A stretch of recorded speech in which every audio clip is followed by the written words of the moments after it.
سلطان جلال الدین نے گھوڑے سمیت دریا میں چھلانگ کیوں لگائی؟ سلطان ہزار مرد اور چنگیز خان کے درمیان آخری بڑی جنگ خوشاب کے قریب وادی سون میں دریائے سندھ کے کنارے ہوئی، جب سازشوں اور داخلی جھگڑوں سے نڈھال سلطان جلال الدین 30,000 پناہ گزینوں، 3,000 گھڑ سواروں اور 500 کے قریب محافظوں کے ساتھ ہندوستان جا رہا تھا کہ چنگیز خان 2 لاکھ کے لشکر کے ساتھ آن پہنچا۔ 3,000 گھڑ سواروں کا مقابلہ 50,000 گھڑ سواروں سے تھا۔ گلوبل کرونالوجی آف کانفلکٹ کے منصب نے لکھا ہے، جلال الدین یوں لڑا کہ چنگیز خان حیران رہ گیا۔ اس نے چنگیز خان کے لشکر کو ادھیڑ کر رکھ دیا اور اس کے مرکز تک جا پہنچا۔ پھر 70,000 کے مزید کمک چنگیز خان کو آن پہنچی۔ زخموں سے نڈھال سلطان گھیرے میں آ گیا تو چنگیز خان نے حکم دیا، اسے زندہ گرفتار کر کے میرے پیش کیا جائے۔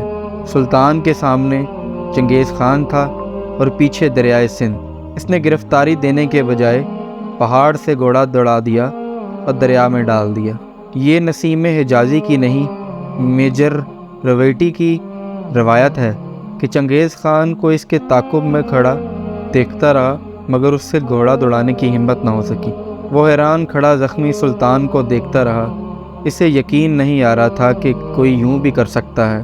پھر اس نے اپنی فوج کے سالاروں کو بلایا اور اسے کہا، اس شخص کو دیکھو، اس کی ماں کو اس پر فخر ہونا چاہیے، کیسا بہادر پیدا کیا۔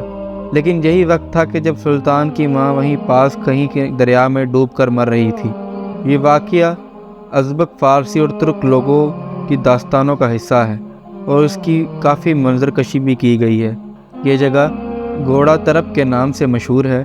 لوگ دیکھتے ہیں اور انہیں یقین نہیں آتا کہ یہاں سے پہاڑ سے سیدھا گھوڑا دوڑا کر کوئی نیچے چھلانگ بھی لگا سکتا ہے۔ وادی سون کے پہاڑ بھی فخر کرتے ہوں گے کہ انہوں نے اس شخص کو پناہ دی تھی جو تاتاری یلغار کے سامنے عالم اسلام کی آخری چٹان تھا۔ یہ ہے وہ پہاڑ جہاں سے شیر خوار سلطان جلال الدین ہزار مرد نے گھوڑے سمیت دریا میں چھلانگ لگائی۔ اللہ تعالیٰ کی ہزاریں نعمتیں ہوں سلطان جلال الدین رحمۃ اللہ علیہ۔